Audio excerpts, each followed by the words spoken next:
আসসালামু আলাইকুম। Indian machine 750 BA.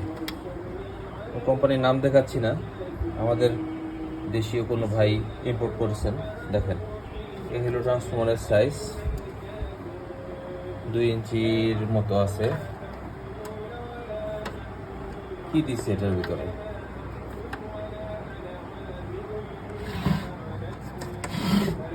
কিভাবে আমরা তাদের সাথে বিট করব? এই মাল দিয়ে যে রেট দেয় আমাদের এটার সাথে কখনো মেলে না।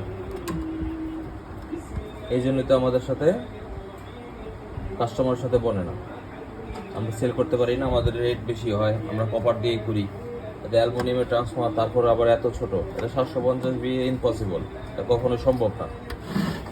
কিন্তু কাস্টমার তো এগুলো বোঝে না। আপনাদের সবার দেখার জন্য ভিডিওটা করলাম। আসসালামু আলাইকুম।